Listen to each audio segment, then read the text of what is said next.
All right, it is October 22nd, and I am walking out my garage to an empty space. My car's in the shop, and it's been in the shop 4 times so far for the same issue. Now this issue, I will be upfront, this is my fault. Yeah, it's something I tried to future-proof the car with some modifications, of course. And the result is this ongoing issue, lingering issue that I've put a ton of time and a good amount of money into trying to fix. And the worst part is this issue will not happen. It won't trigger until the day after I do a track event. So I'll do a track event, no issues. And then the day after, I'll cold start the car and the issue immediately becomes apparent and the car drives horribly. So let's talk about what I did, what I should have done, and more importantly, what this is, and how you can make sure you don't make the same mistake that I did. So let's go talk about it inside. It's cold outside. We're here to talk about my ongoing lingering issue with my GR Corolla. These cars have a bit of a reputation, on the internet at least, for lighting on fire, combusting, voiding the warranty if you go over 85 miles an hour. And although they come with a free track day, you shouldn't drive it on the track. Now my personal experience, and it's funny, I did a video in my old business about a year ago that was talking about 2 years of ownership for me and kind of where I'm at with the car.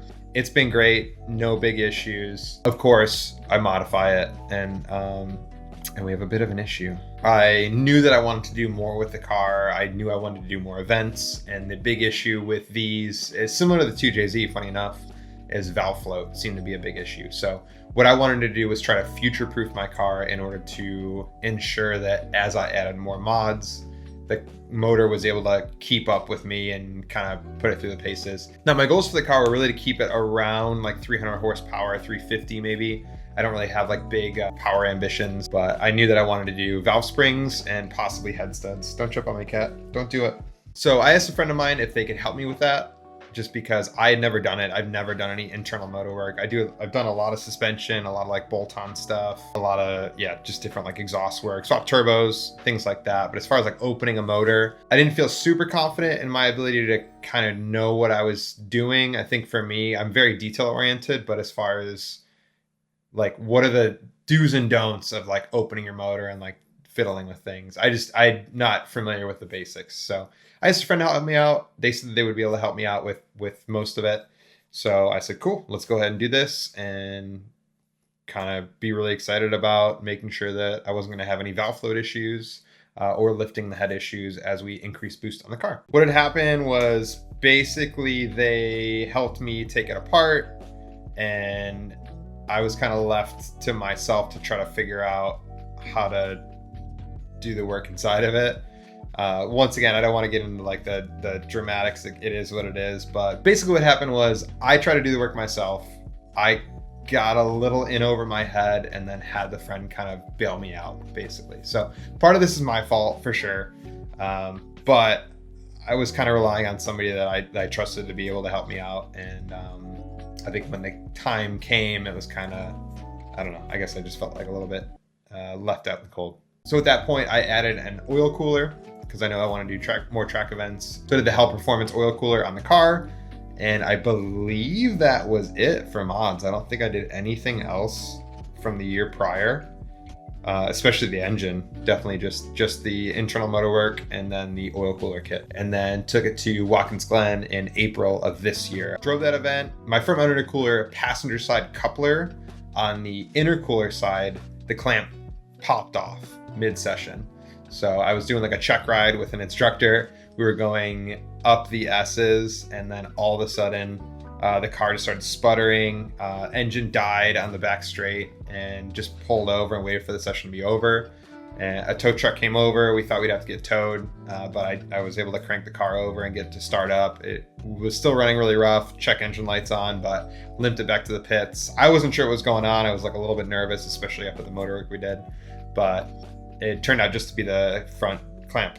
So I got a new one, I put that on, and then I had a friend that works at a little speed shop at Watkins Glen clear the codes. So there was a few codes on we figured were just related to the charge pipe popping off. One of the codes that came up was P0015, which is exhaust camshaft position timing over retarded bank 1. So we wiped it. I drove down to the town in Watkins Glen and then drove back up.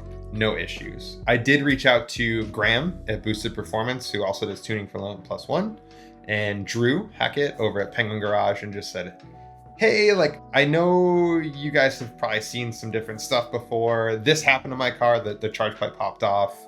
I got this code. Just want to make sure like nothing's weird going on with that. Both of them had never heard of that happening before, never heard of that code on a GR Corolla. So we just chalked it up to the charge pipe popping off the intercooler, and no biggie, you know, right? Drove it down to town, drove it back, all good. I ended up missing the second session of the day, but I did catch the third and fourth, and I didn't have any more issues. Car ran great, no more, you know, charge pipes popping off, no more codes. But either way, it was good. It was good, like, start to the season, kind of shake off the jitters, and yeah, just get back into it. So I drove home that night and parked the car. I didn't drive it at all Sunday. So that Monday, which was the first time that I cold started the car after the track event, the car started normal, no problems. And then all of a sudden it started running really rough. Now, funny enough, the reason I started the car was I had an appointment at Toyota in order for them to diagnose an issue I was having with my taillights staying lit. But either way, I was like, you know what? This is perfect timing. I'm going to the dealership already. So I'll bring the car in. They can check that out. They can check this code out, whatever it is. I got a check engine light, but I didn't read it yet. So I got there, and sure enough, the code was P0015, exhaust camshaft over retarded bank 1. They tested the VVT solenoids. They said that they activated them, a test for continuity, whatever it is. Those were all good, activated, all that stuff. They said if it happens again, you know, come back, let us know. And that was it. That was that for then. It didn't come back, no problem, right? It was must be one of those things, like, who knows, right? Chalk it up to whatever. But I didn't have any problems for another month. So that brings us to VIR. For Hyperfest, it was an awesome event. Weather was flawless. It was a 10-hour drive, so I loaded up my track wheels in the trunk, drove down there. It was a beautiful drive. Like, it was awesome. Like, that whole weekend was incredible. Super, super fun. But did DE with them. First day started off wet, so I was a little bit nervous, but as the day progressed, I felt better. I did notice my boost levels not as high as they normally were. It was like probably low 20s, where I'm kind of tuned to like 26 to 28 PSI. But I just chalked it up to like the heat index. I was very hot that day. Yeah, had a great first day. Money shifted twice in one time, which was so stupid. But luckily I was like, it was the outlap when we first kind of got out there, yellow flags. I wasn't like blasting it. But the next day, got up, got the car ready, checked tire pressure, got that all set, warmed the car up, got to grid. As I was getting to grid, all of a sudden the car starts running rough. Check engine light pops. And yeah, you could guess what it was. So my buddy Chris from Night Run Garage was helping out with NAS. He was volunteering for the event.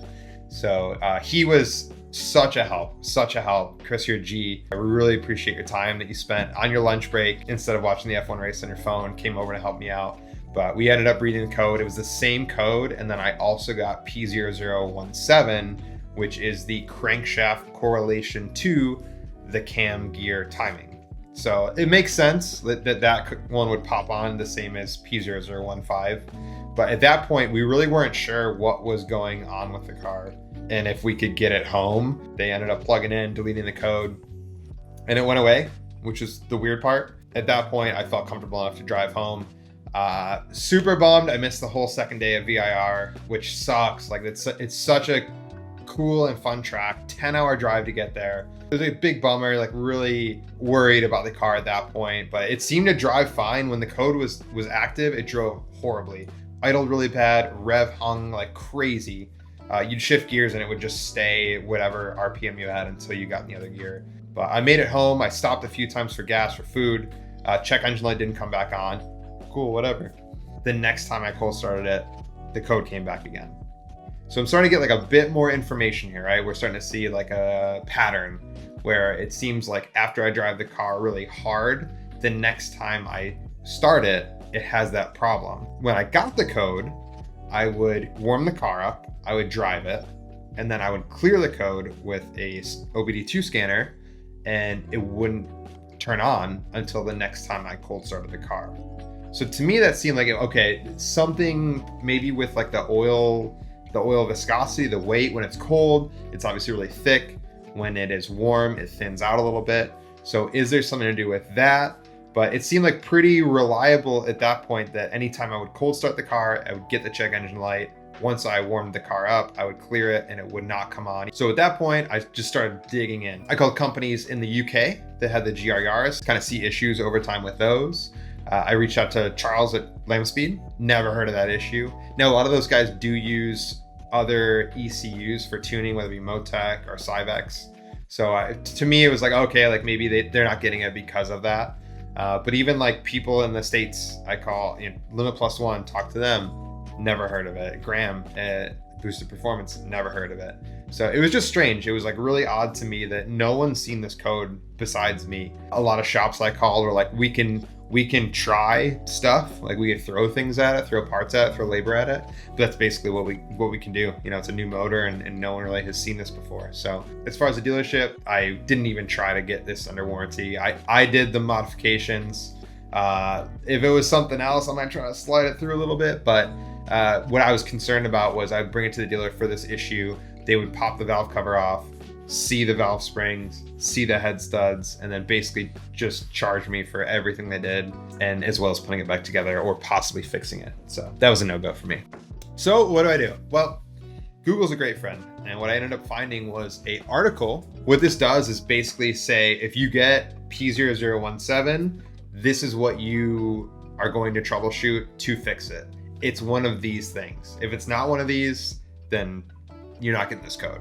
But basically what this says is, if you get this code, you are either gonna want, first thing you wanna do is test your VVT solenoids. They did that, they ensured it was good, all set. The next thing you'll do is test your crank position sensors. So I swapped those, intake, same part number, swapped them, code stayed the same. I swapped the VVT solenoids also, they're the same part number, flipped them, intake and exhaust, the issue stayed the same cam. The next three that they said that it could be is it could be the oil control valve has gone bad. It could be the timing is off, or it could be the cam gear is having a problem. Starting from the easiest to the most severe. So that's why I went switch sensors first, switch VVT solenoids first. The next one would be the oil control valve. Now this part from Toyota retail is, I think, just under $100. So to me, that sounded pretty good.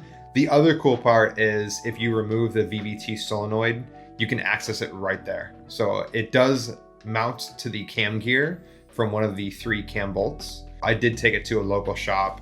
I also wanted to get their second opinion, just like, hey, what do you think? Like, do you think this is what's causing the issue? What's your thoughts? They ended up swapping the OCV, oil control valve, with the new one that I brought.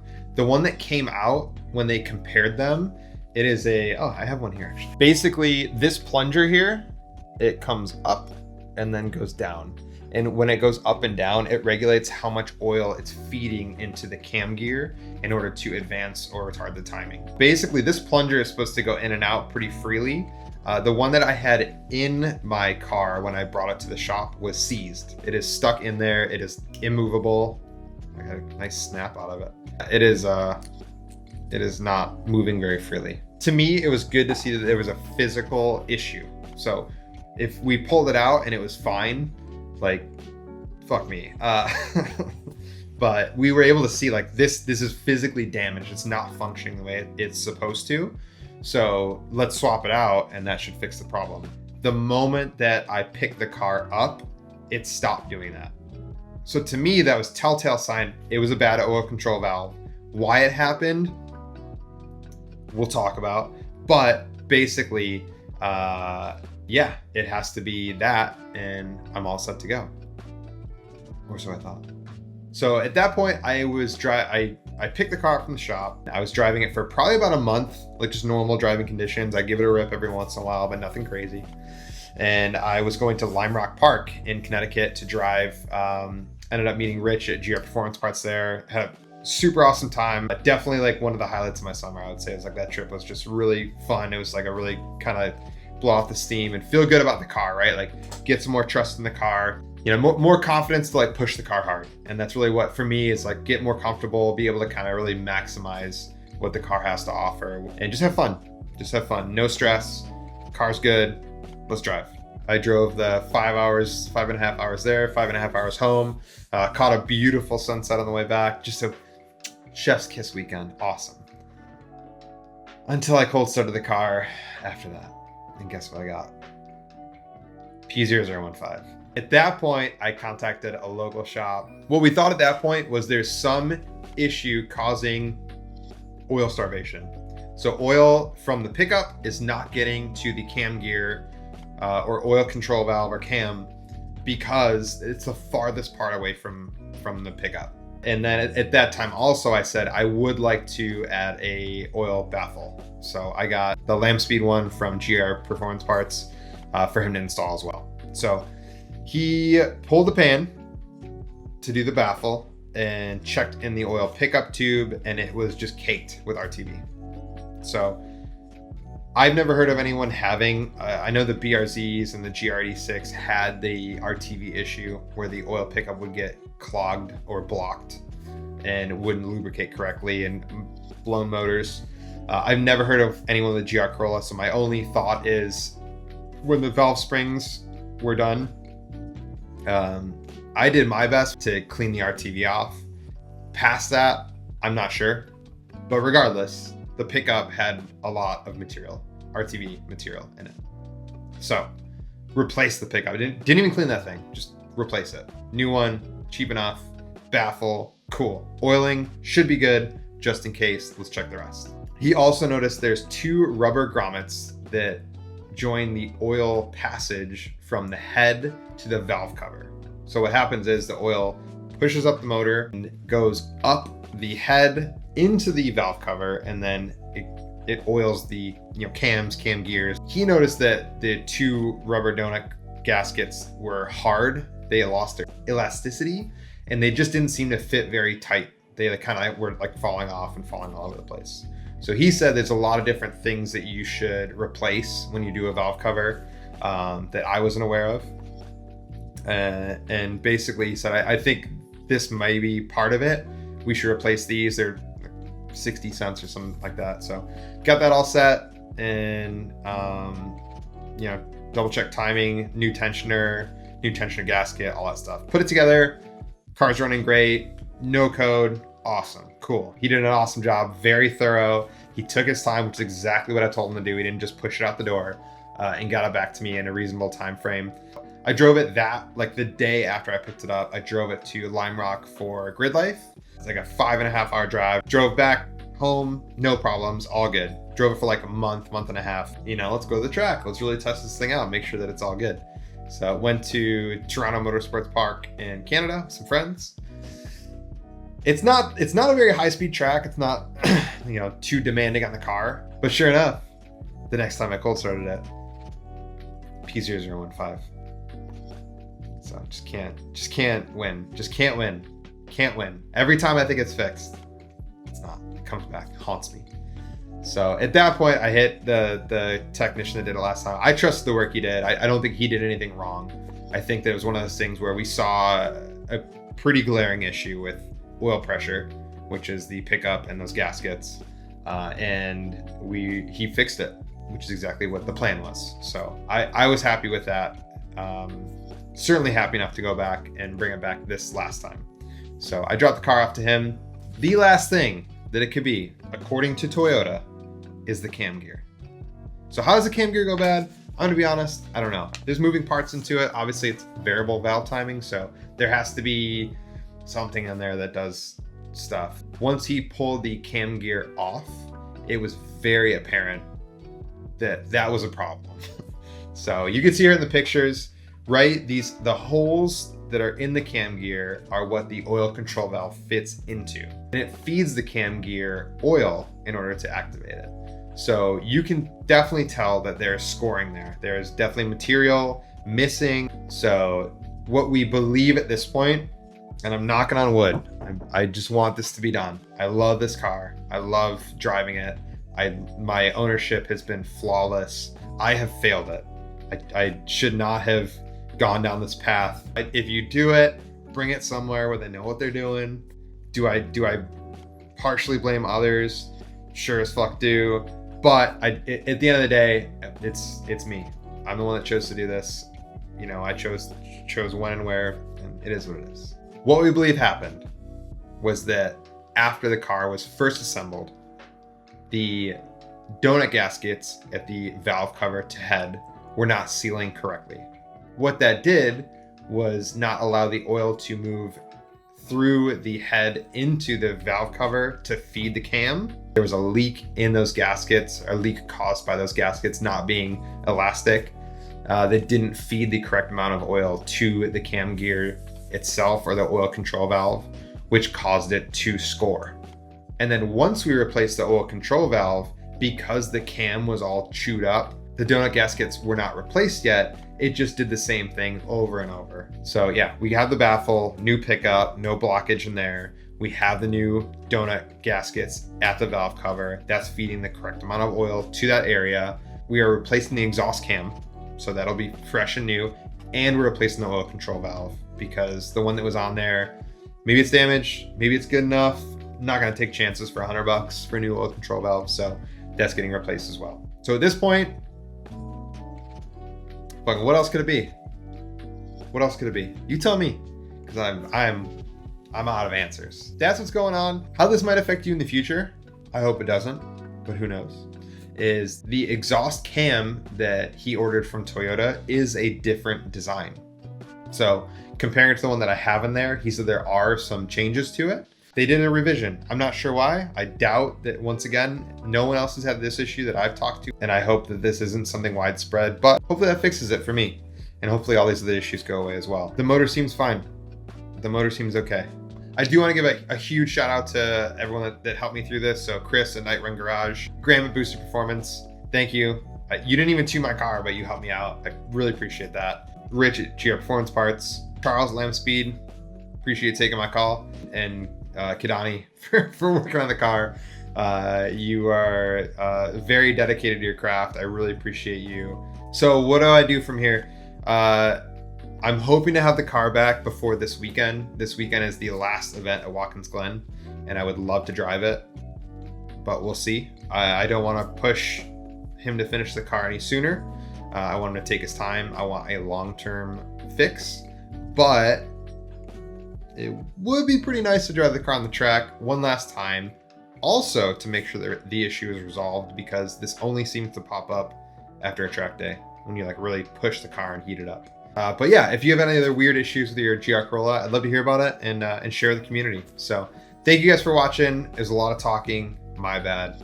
But hopefully next time I'm on camera, I will have my car back and the issue will be fixed, and I'll be able to have more fun next year, because it is October 22nd and that snow's coming. Until then, thank you guys so much. Really appreciate it. We'll talk soon.